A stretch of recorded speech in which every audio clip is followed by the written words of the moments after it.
The city was falling. The enemy was at the gates. Smoke curled up from rooftops like a funeral pyre. And in a prison cell, a prophet sat in silence. Then he heard it. A whisper, like thunder wrapped in silk. By the field, at Anathoth. Anathoth is city in ruins. A nation under siege. And God's next move is a real estate transaction? Not build an ark. Not call down fire. Not go and warn the king. But buy land. If that sounds insane, you're not alone. Because this isn't just a strange footnote in an old Bible story. It's a prophetic act, a divine riddle, that might just redefine what you thought was bad timing. This moment, this whisper, could be the key to understanding how God moves in your own chaos. But here's the thing. The story doesn't end with the land. It starts there, and once you see why, you'll never look at disappointment, disaster, or delay the same way again. In the year 587 BC, Jerusalem is surrounded. Babylonian armies choke the city like a noose. Inside the walls, starvation, panic, mothers rationing crumbs, fathers digging shallow graves.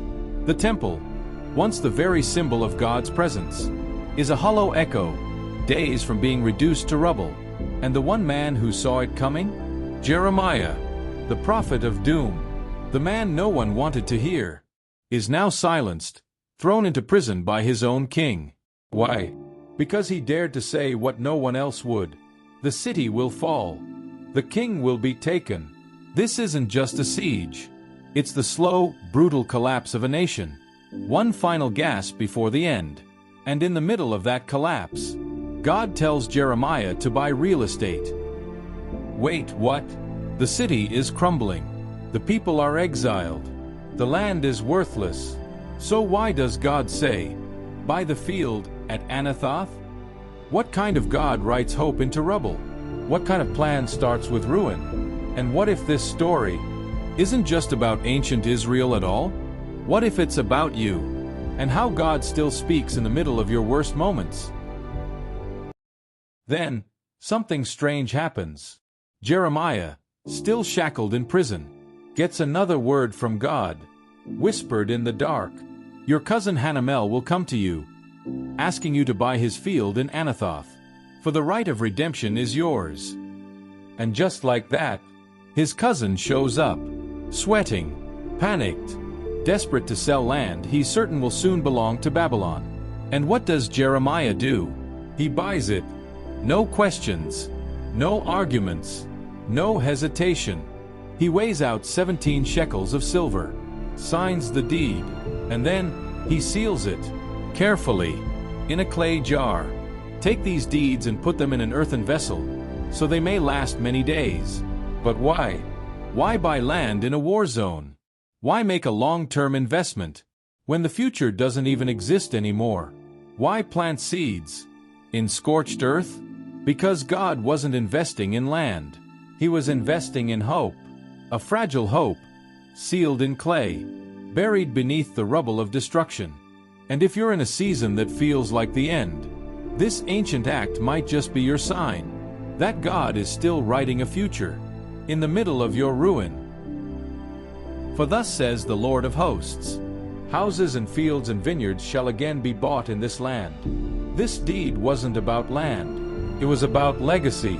God was saying, even though everything looks destroyed, I'm not done. The sealed deed equals God's promise of restoration. The clay jar equals protection of his word through the storm. Anathoth equals Jeremiah's own hometown, where people once plotted to kill him. He bought land in a place where he was rejected, because God still had a plan for that soil. What about you? What has God asked you to invest in while everything is collapsing? Examples: a marriage that feels like it's over, a dream that seems buried, a ministry that looks fruitless. What if God is telling you to buy the field anyway, to plant in a place that looks dead, to believe, even when the walls are crumbling? Against all hope, Abraham in hope believed.